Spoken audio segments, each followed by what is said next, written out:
ensure 100% release to the minister to ensure that we have commensurate outcomes. A few years ago, our students from Memphis Girls and Prempeh could go to the United States of America and compete in robotics and STEM and become first, beating their compatriots from Singapore, Australia, and Canada. Today, what is the story? All the STEM schools that were under construction, the 11 that were able to commission, the rest that are left are still as it is. What we see is relaunch upon relaunch. And the sad thing is that after the minister has most enthusiastically relaunched certain programs, the funding that must go with it is locked up in the bosom of Honorable Ampim and his boss. Mr. Speaker, let the Finance Ministry release. Education it must not be locked up at Finance Ministry. It must be released to the Education Ministry. I know the competence of Honorable Haruna Idrisu. It is never in doubt. Even at the age of 39, we know the one that seated at Ministry of Communication. But why is the education sector ailing now? Because 12 billion cedis is in arrears. But once we look at the finances, we must also turn our attention to the relevance of our education system.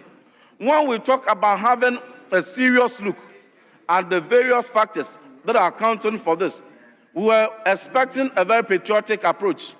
But what we see is government machinery released. And all we hear is because, and a blame game given to the teachers. That teachers cheated in the past. Teachers abetted WASSCE candidates in the past. And that is the reason why we have stellar performances of our children. That is most regrettable. That is most regrettable. The same teachers we have 3 years ago are the same teachers.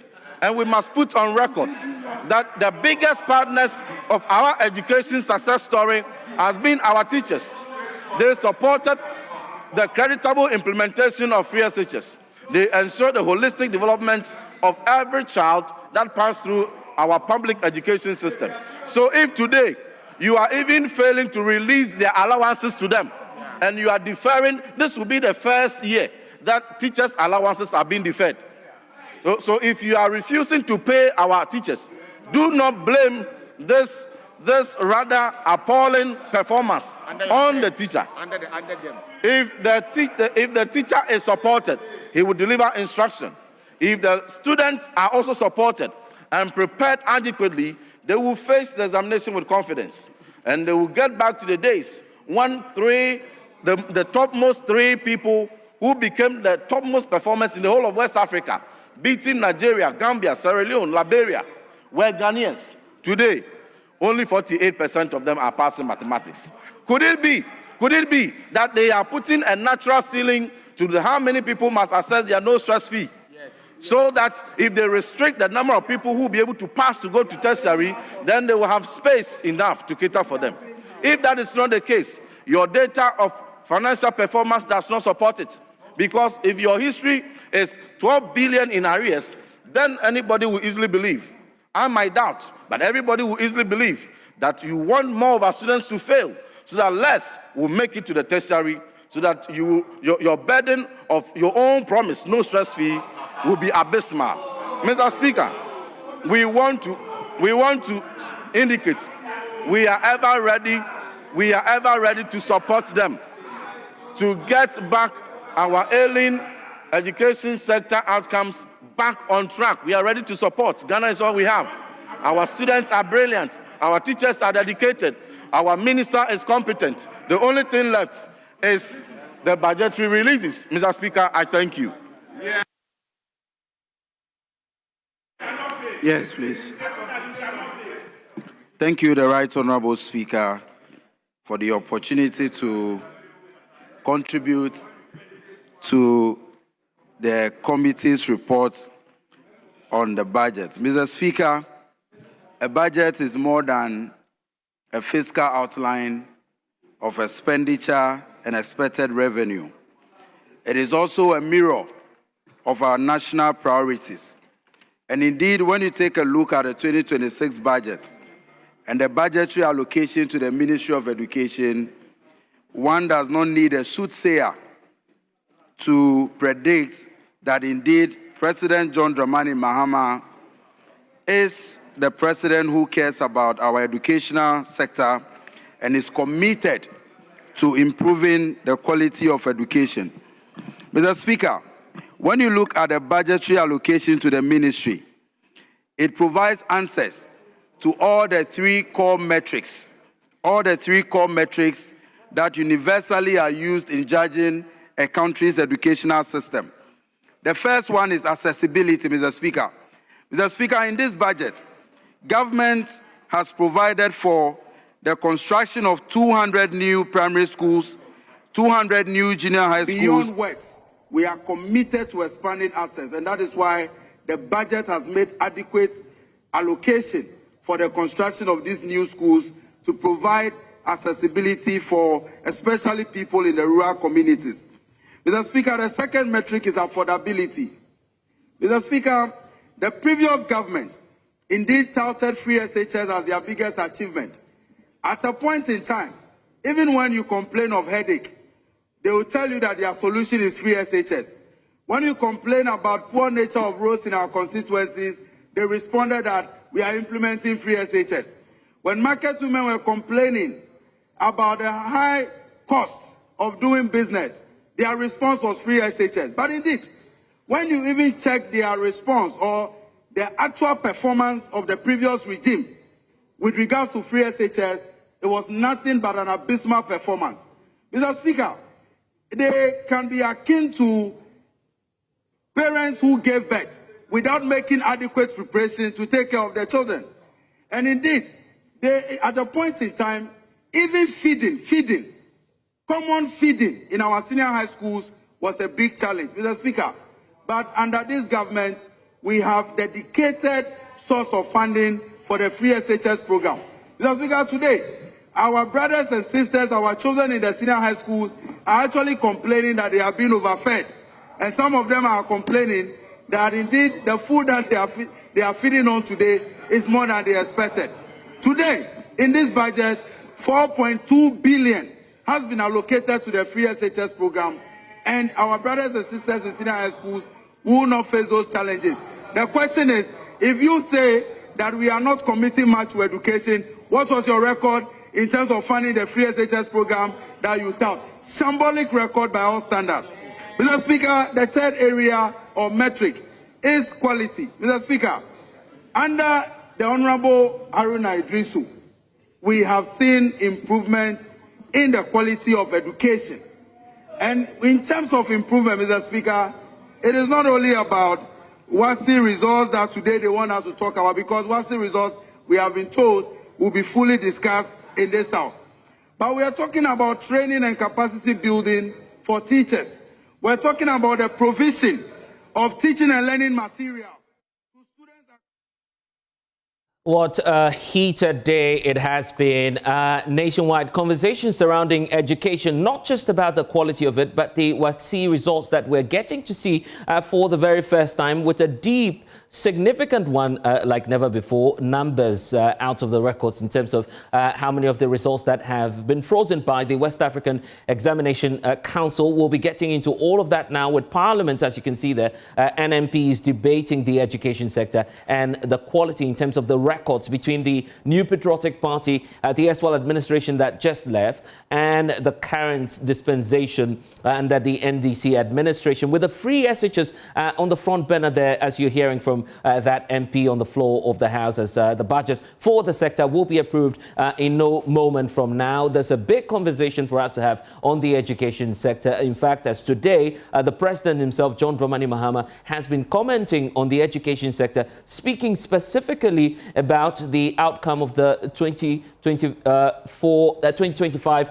performance in terms of WASSCE examinations, with a directive now from the President asking the Education Minister to do his own analysis of why there seemed to be an underperformance on the part of the candidates that we've seen across the country, and significant malpractices that have been recorded across the country. I want us to take a look at the graphical representation of what's happening across the country now in terms of how we are looking like. Look at that stark picture on your screen, painting the picture to all of us in terms of how we're looking now. 6,200 295 subject cancellations as we speak in terms of the 2025 WASSCE cancellations. The entire results in terms of cancellation, actual ones, is 653. Then we have subject results withheld, 908. That's the national picture. In fact, we'll be going into the trends for you, telling you about performances in some sectors, especially when it comes to the case of mathematics, because that's a critical one. But in fact, as we speak now, the Ghana Education Service has issues with the former sector minister, Dr. Adutwum, who's in studio with us. We'll be introducing him shortly. But what I want you to do now is to pay attention to the statement that you have on the screens now from the Ghana Education Service, pointing to the fact that they've taken notice of some public discussions following the release of the 2025 WASSCE results. Management provides clarity to aid, as they're saying, in the balance when it comes to the national conversation. They mentioned Dr. Adutwum, the immediate past Minister for Education, who's attributing the poor performance, if you want to call it the such, of students in the 2025 exams to, quote, the unsupportive nature of management practices of the Ghana Education Service. The Education Service is saying, quote, it is not true that the GES cancelled any allowances due teachers, as claimed by Dr. Adutwum. And then they go on to talk about a lot. In fact, he just can't wait to dig into this matters. Let me introduce him now. He's the former Minister for Education, Dr. Adutwum. Thank you so much. Thank you. Thank you for inviting me. Yeah. Thank you for inviting me. I see that you just... What a great moment for a debate. I know, because it's coming right They've at the time invited going on. me into the ring. Yeah. So we are ready. Let's get into it. They say it's not true. And you say that there's enough support. Let's start with 2. Yeah. Item 2. Item 2 on the statement. Taking notice of what I said. Yeah. I will discuss with you everything I said regarding that. But let's go to number 3. Yeah, number 3. Number 3 says let's have the statement on the screens now, so that it gives us context, right? Okay. Number 3, you say. They say that it is not true that GS has cancelled any allowance due teachers, as claimed by me. Yes. I never said they've cancelled the professional development allowance that they are saying. I never mentioned professional development allowance. Yeah. But there's something called intervention grant. We used to pay about 165 million a year to all high school teachers to enable them offer extra classes for all students. Oh, that's what you were doing? Yes, extra classes. Because you see, before free senior high school came into being, parents used to pay for extra classes. Okay. But what we saw under that regime was that the parents who could not afford to pay, their children will not, it was pay to play. If you couldn't pay, you did not attend the extra classes. And in some particular instances, a teacher goes to extra class, treat a certain topic. In the morning when students come back, it is almost considered as treated, not to be repeated. And then as part of that, PTAs also used to pay a motivation fee or amount for teachers. So under the free senior high school regime, a decision was taken that government would take over payment to teachers for motivation and extra classes. Based on that, we used to pay about 165 million cedis a year to be distributed among all the schools. So you go to a school and they're doing morning classes. Teachers are not paid by the parents. They're doing after-school classes, Saturday classes. This was paid by government, and it supported extra classes. So if you're in the 3rd year, this is your sustenance, so to speak, academically. Because if there was anything that was missing, that is when teachers go, they have more time. What do you think is inspiring this statement from GS? You see, the point of Ghana's education system is not in a crisis, but continuity is in a crisis. Wow. I want us to look at... So number 3. Yes. It's not true. I never referred to professional development allowance. But what I referenced was the intervention grant that they have discontinued. And what they seem to have issues with is also the fact that you stated your position on the outcome of the WASSCE examination. Let's get to the data now, because Joy Research has been doing, some breaking down the numbers for us so we can have a graphical representation of what's happening. So on your screens now, you have the data of how students were performing, especially in mathematics. I want us to look at the next slide that will talk about the trend in terms of how students are faring when it comes to math. So that's what you see next on your screens. pointing to the pass rate trend for core mathematics. And you're just living off at 66.86%. That's your track record. And it's dipping now, 48.73%. The president is now asking for some analysis on that. We'll hear from the president shortly. But this is the reality where we are now in terms of maths. You are passionate about STEM. Do you feel that, well, you haven't done much, that's why the trend was not sustained? It didn't sustain under my watch. That what happened with the 48.73 was not under my watch. Another government to go. That's why I'm saying we have a crisis of continuity. Right. Let me get your audience to understand. Right. Under my leadership as the Minister for Education, there was something called performance contract. The Director General will sign a performance contract with me that set goals for many other things, including WASSCE. And then he, after signing a contract with me and say we intend to increase scores in mathematics by this, English by this, and all this, and set the KPIs, then the Director General will in turn set goals or sign performance contract with all regional directors. In that contract, regional directors are supposed to inspect, go to schools, how many times, it's all spelled out, to see how students were doing. Then the regional directors will in turn sign performance contract with the district directors of education, who will in turn sign performance contract with specified performance goals with the headmasters. Wow. For some unexplained reason, the current GES regime canceled the performance contract that is no longer necessary. So if you don't have performance contract, if the regional directors don't have a goal set between them and the Director General of Ghana Education Service, how do you ensure that test scores are maintained? So the first thing they should look at is the crisis of continuity. What are some of the things that we used to do that they decided to stop? We used to do Most Improved School Award.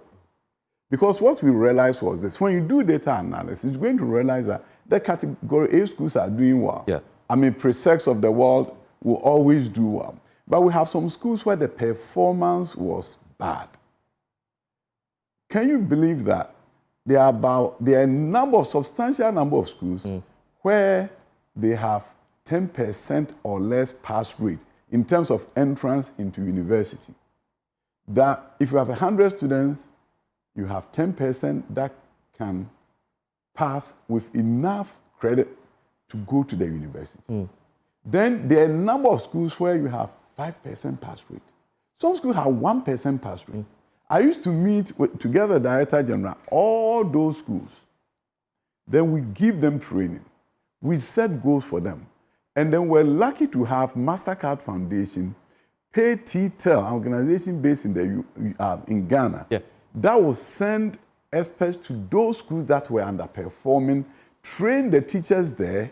And so with that kind of hands-on approach, we were able to get those schools to go up. And every year when they improve, we will give awards for the most improved senior high school. They may have started from 1%, but they jumped to 5%. So we went to those schools where the performance was poor, and then we're lifting them up. So when you lift up the bottom, then performance goes up. Dr. Adutwum, so what you're telling us now is if there's anything wrong with the outcome of the WASSCE results, government should be taking sole responsibility, not you. No, let me tell you this. I'm a Ghanaian. I care dearly about this country. To me, this is not about politics. If I were in charge of the ministry now, you know what I would do? I would take the WAEC report that have listed areas of weakness, and then immediately I'll bring in examiners. I will say, come and help me. Then I'll put teachers, subject area teachers together, get these examiners to go and meet with them and train them and show them where the deficiency was. We used to do that.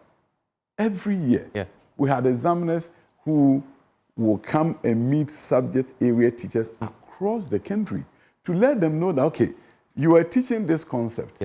The reason why students are failing is that they did this instead of this. So based on that, when you have excellent teacher training. The teachers then in turn go back and then revise their notes and make sure same mistakes are not made. Yeah. See, but the bottom line for me is this. You have, first of all, to accept responsibility. After accepting responsibility, then you're able to find solution.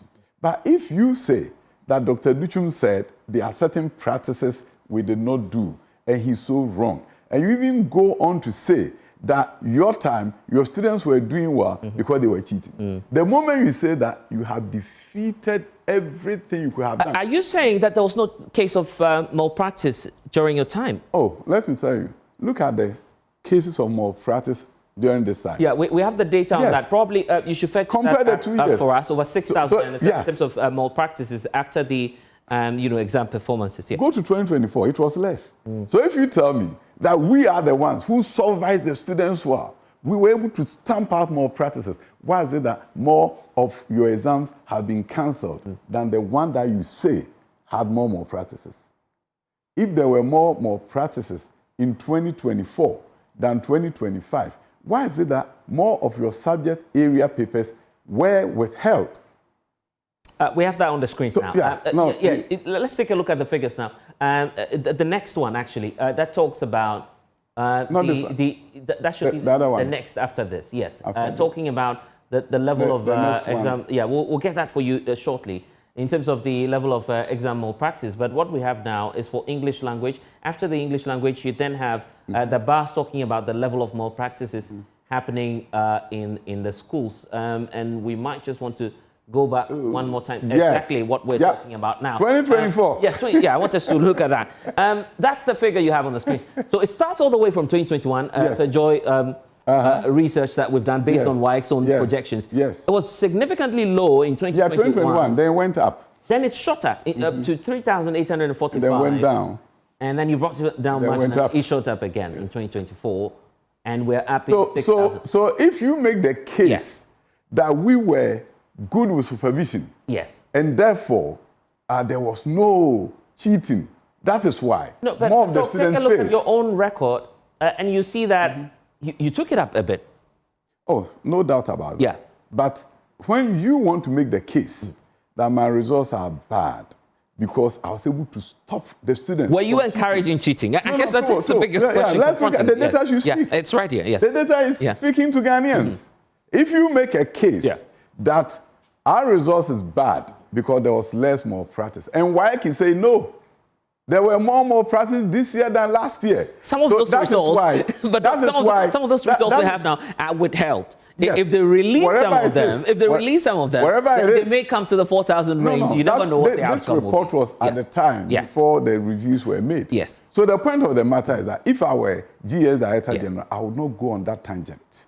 The tangent that says there was no more practice, less more practice than yours. And why comes back and say, no, there were more practice this year than the previous year. So that argument doesn't go. Professor Adai was on radio with us earlier this week, stating that we should look at it probably from the reverse side, where possibly there is heightened vigilance, and that's why we're seeing the numbers going. There was heightened vigilance, but more students cheated. Why?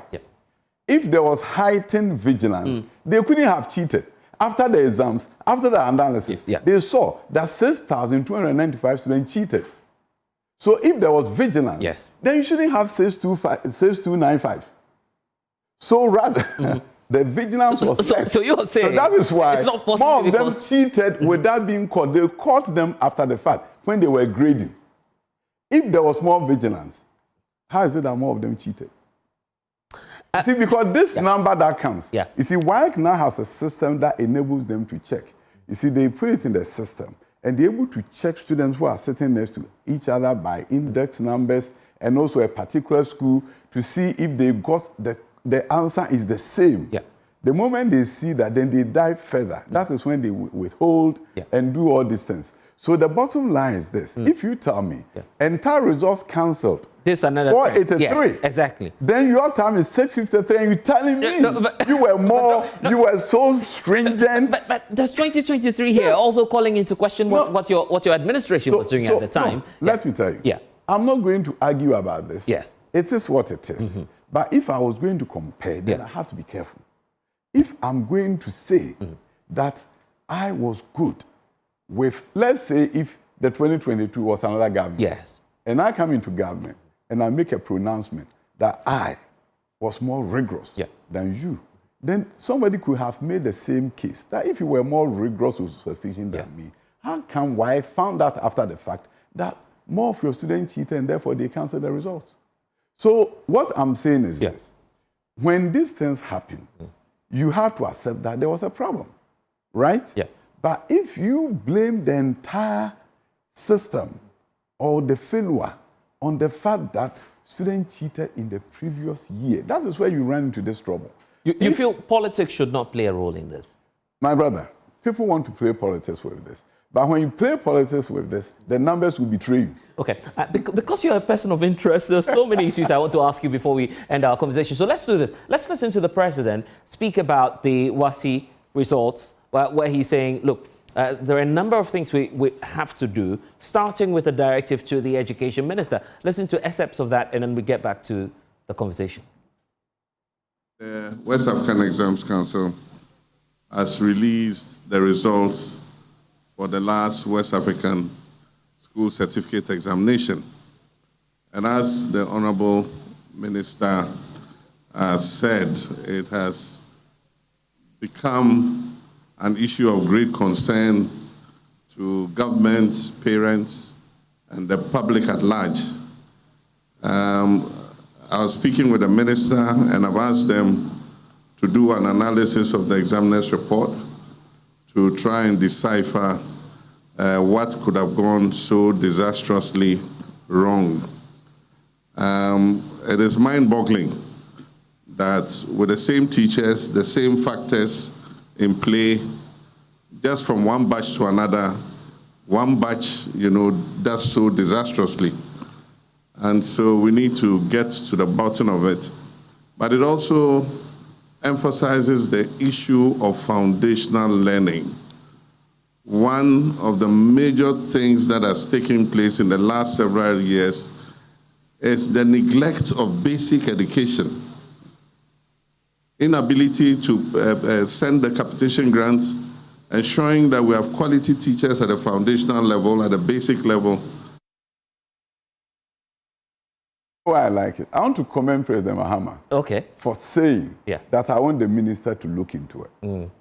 That's the first one. No, I really commend him. I really commend him because, you see, this is what we should be doing. This is what we should be doing. I tell you, one major thing that the whole nation should be looking at is how we transition from one government to the other. How we transition. You see, at the time we are doing the transition meetings, the ministers are not in place. Head of agencies are not in place. We are just meeting with surrogates of the government who come to meet with us. They are not asking questions about what are your best practices. Most of the time they want to say, how much debt are you leaving? Everybody's focused on the money. And programs get lost in the whole discussion. See, programs that we implement get lost. Now, a new minister comes. There's no arrangement for that minister and our transition arrangement to sit down with the previous minister and say, Minister, what is it that you did? How did you do well in this area? What do you think I should learn from this? That conversation never happens. You had a conversation with Haruna? Oh, that's a private discussion. But I'll tell you. The former transition arrangement, there should be something. You see, because I don't think any minister want to have students fail. No minister. But if you have an agency, you go to Ghana Education Service, your agency, the agency head who was there is also gone. The deputy director generals are gone. Where is the institutional memory? So when I sit here and say there used to be performance contract, in this particular head, they specifically cancelled it. Yeah. But there may be intervention grant that the minister even didn't know it existed. So it won't be done. Yeah. So therefore, after school classes that they used to do will not be done. Before school classes will not be done. Yeah. Training of subject area teachers by examiners will not be done. Even if it's in the handover notes, right? How many people get the time? They may not see Unless that. there are some financial issues, Yeah. people are not going to look at that. So this should serve. Yeah. When the president was saying, why should there be an abrupt change from one year to the other? next. Something is wrong. We have to take a look at it.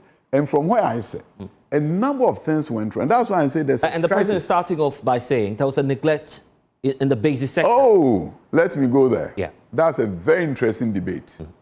You see, when we came into government, one area that I commend the NDC for was their focus on secondary. They did a secondary education improvement project. In fact, SIP, it went so well, part of the money was used for the e-blocks. Yeah. Those e-blocks were completed because the World Bank money was there. Those were the e-blocks that when we came into government, we were able to complete because the funding source was there. Yeah. Then, in addition to that, funds were available to train teachers of schools that were not doing well academically. So they identified a number of high schools Yeah. where performance was in doubt. Why did they do that? If we can take a look at the chart, if your audience will appreciate it. The chart, the other one that showed all the subjects. The subjects. The table. It was a table, not the Okay, yeah, the blue one. the blue one. Yeah, we'll have that on Yeah, shortly. I want to make some statement from there. Yeah. And why that the previous government, the NDC, decided. Yeah, that we have on the screen. Yes. now. Yes. So this one, why did they decide that they will focus on improvement of performance in senior high schools? Look at 2015. When you see red, it means that the score was below 50%. 3 out of, you see, mathematics was 32.4%. And I believe that the government didn't like it. So they took money from the World Bank. Part of the money was to improve performance in our schools, in our senior high schools. So you see what began to happen. Yeah, there was a marginal increase to 33.1%. Yes, next year. Then we took over in 2017 under Dr. Maitopoku Prempeh. Yeah. And then you see the first year, 2 of them, integrated science went up, right? Yes, it did. And then, but 2 subjects were still not good. Look at 2018, what happened? We were able to get 2 subjects doing well, the other 2. 2019 is where we began to see the change, where 3 subjects were so good, and then you move on to 2020, where every subject was over 50%. Yeah. So how did this happen? The Secondary Education Improvement Project, there were a number of schools that were going through training, extra resources to them. Yeah. And there's this young man who became Deputy Director General, Dr. Tando, who we hired as a consultant for the SIP to focus on instruction. Later on, he became the Deputy Director General. He used to meet the schools that were called SIP schools. These were the underperforming schools. Some of them were chronically underperforming. We brought them together. I used to facilitate professional development for them. Dr. Tando was in charge. So the focus on those schools that were underperforming. And then we also created a device called the iBox. iBox was a big equipment. And then we got teachers from Presec who were the best teachers in mathematics, the best teachers in science, all the other subjects from across the country. We look at the YX results. Then they were videotaped. We recorded their classes and then put it on the iBox in low-performing schools.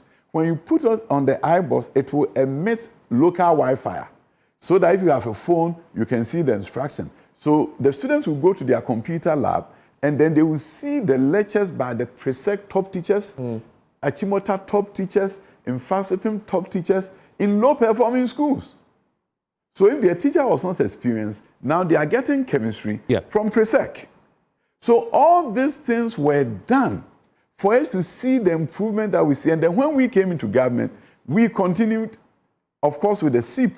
We even get additional financing for the SIP to do a lot of work in the secondary space. So the bottom line is this. Invariably, what happens to us in this country is that because of politics, we will not take time to look at what the other regime did to see why the achievement came. We'll just rubbish it and say they did nothing. The students were just cheating. When you box yourself into that, you don't find time in your schedule to look at what the previous regime did that was positive. Now the president made a profound statement directing the minister to go and look at what went wrong. Then, in another, after that, then he said the cause of the problem is foundational learning. Foundational learning is literacy, arithmetic or mathematics, and critical thinking. These are things around the world. It's a big movement, foundational learning. Now, what did we do? You see, I will give them credit for having started the SEEP, which we continue for secondary education. Of course, we added free senior high school. When it comes to foundational learning, credit should be given to Nana Danko Akufo-Addo's government. We were the ones that got funding for 261 million from the World Bank to improve foundational learning.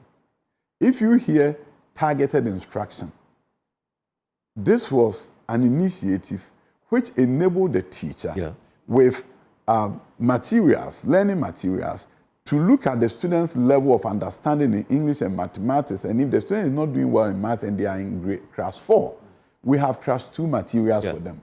You use that, that's why it's called targeted. In America, we call differentiated instruction. So within the same classroom, some are being supported from class 2, even though they are supposed to be in class 4.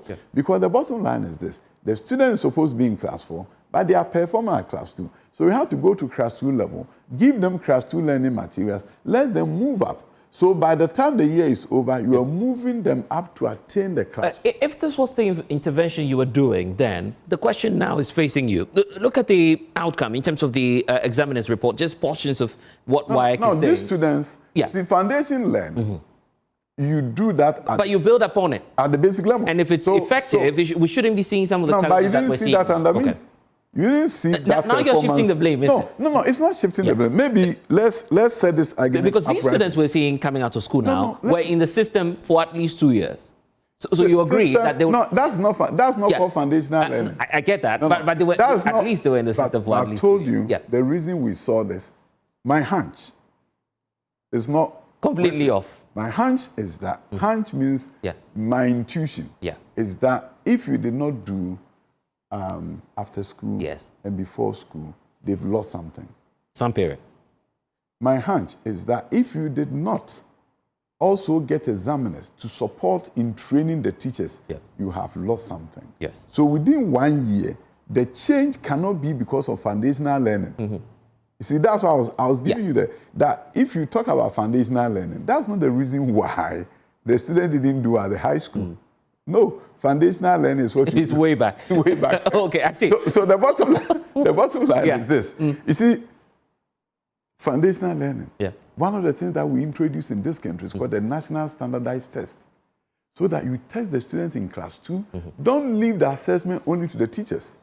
Because the teacher may do their own test and say the child is moving to class 3. But the whole nation have to administer an exam for class 2. We did class 2, class 4, class 6.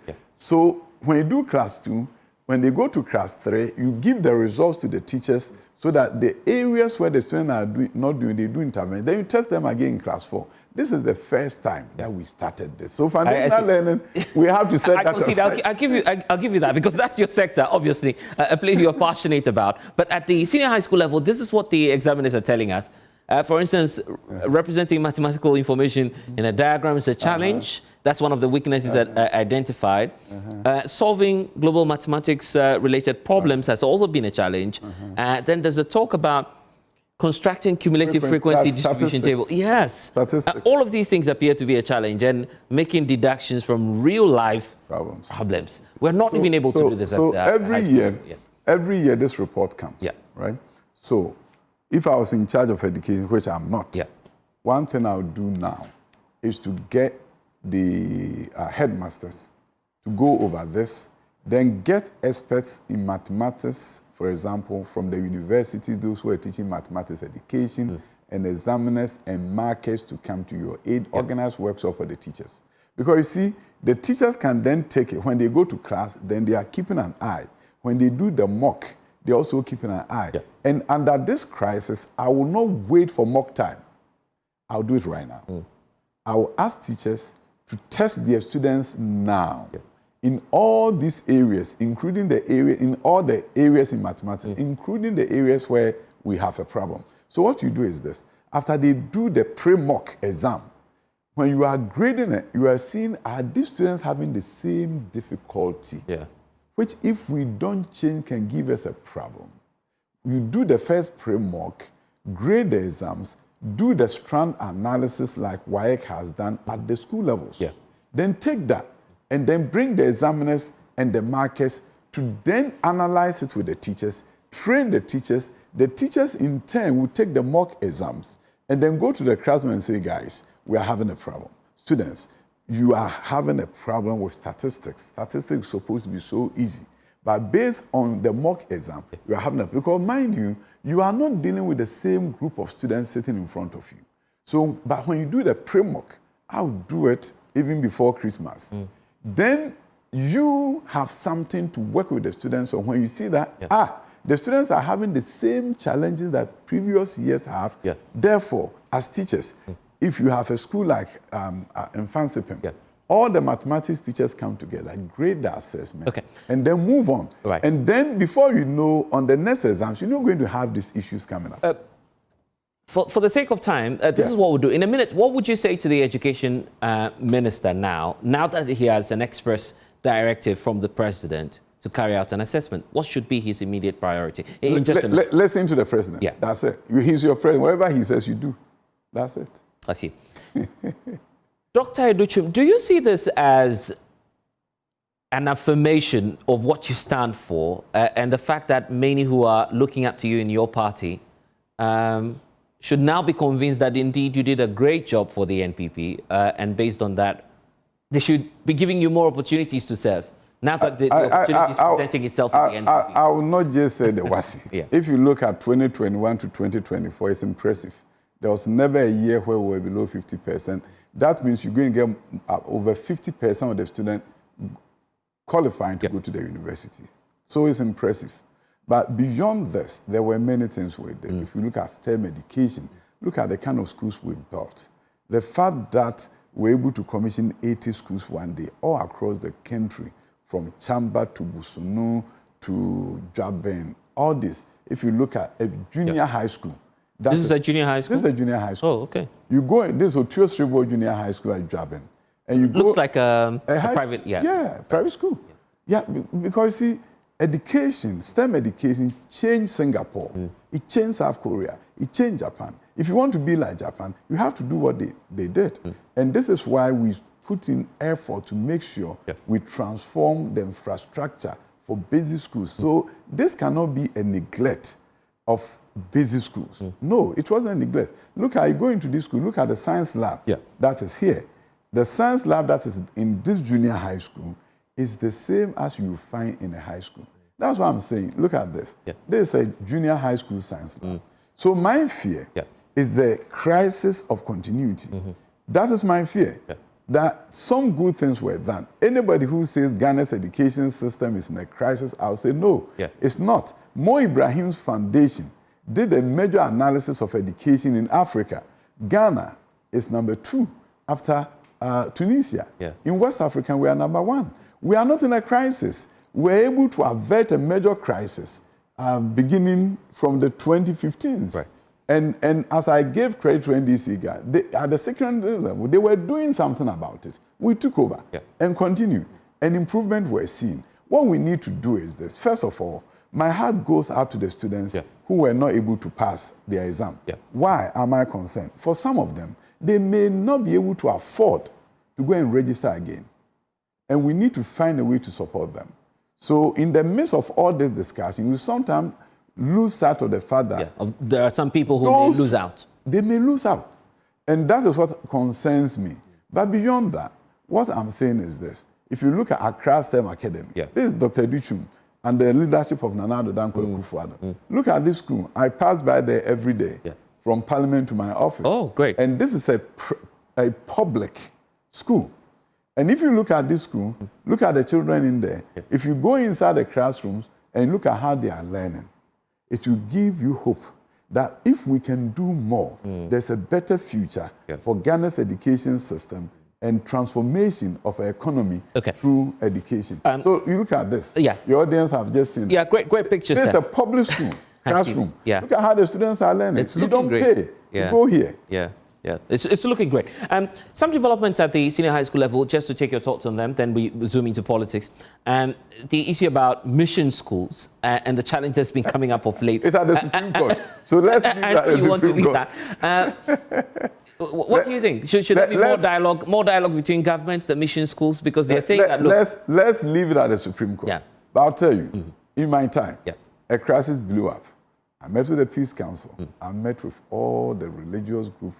We're able to avert it. But this issue is at the Supreme Court. Yeah. They haven't asked me to come. I'm the former education minister. I get that. If they need my input, my opinion, they'll call me. But for now, we'll leave it there. You just have about, let's say, less than a month or so to zoom into January 2026. That it will be a defining moment for you as a politician who's seeking to lead the main opposition political party, the NPP. Some say the elephant is in the bush now. It can't be found. Will you bring it back? The elephant is here. Oh, okay, great. It's not in the bush. The elephant, the mighty minority is showing that the elephant is still around. But I'll tell you one thing. I'm humbled to stand before delegates and tell them, I, Dr. Ayaw Adutwum, wants to become the flag bearer of your party. And if you give me the chance, hopefully Ghanaians will consider me to become the president of Ghana. I come from a very humble background. Both parents never went to school. I almost didn't go to high school because there was no 40 cedis. It wasn't cocoa season yet. It was through divine providence that my younger brother offered to sell a pig that he had so that I could go. So through that, I found myself in America, building schools after teaching for 10 years, building schools for Americans in what is called charter schools, raising funds on Wall Street to do a lot of work in Los Angeles, California, with over 200 workers. I was there and I was part of the MPP. So when we heard Nana Dankwa Akufo-Addo was coming, we hosted him in one of my schools. He saw what I was doing there and couldn't believe that a Ghanaian was transforming schools in the United States of America. So he asked me a very simple question. That brought me. He said, would you consider coming back to Ghana to help me change the education system? So if you look at my schools, we did all the robotics. So if you hear STEM, I've done it in the US. So he asked me that question. I thought about it, met with one of my mentors, and the mentor said something that really changed my course of history. He said, I'll tell you one thing. America can do without you, but maybe your country cannot do without you. So go. I was sold. I reflected on my life as a young man who almost didn't go to high school, and now I'm in America building schools. Why shouldn't I go back? I went to Parliament through the generosity of the people of Bosomtwe. And if you look at these schools, left it behind. There's a Ghanaian in charge of it now who went to Presec, by the way. He's in charge of the schools. And at the end of the day, became deputy minister, minister for education. Got a wonderful opportunity serving this nation. We did all the free senior high school. Then when I became the minister, I met with the president. Mr. President, you said I should come and help you change the education system. This is the moment. The moment is now. We're going to tackle STEM that has transformed other countries like China. And we began. We began with speed. There are certain construction sites that I will go. I'm there at 12 midnight. We needed it to be completed immediately. And then if you look at the courses that have now been introduced in senior high schools, now senior high schools are doing biomedical sciences. You go to Presec, they're doing engineering. You go to Opokwa in Kumasi, they're doing engineering. Prempeh College is doing engineering. Some schools are doing robotics, and a whole new set of courses are being done to move us into the 21st century. Great work has been done in education, but I have a clear vision of where I want Ghana to go. I believe that what China has done, we can. What Singapore has done, we can. I don't understand why 60 plus years after independence, we have not been able to get rid of poverty. So my number one preoccupation is that we wage war against poverty in this country.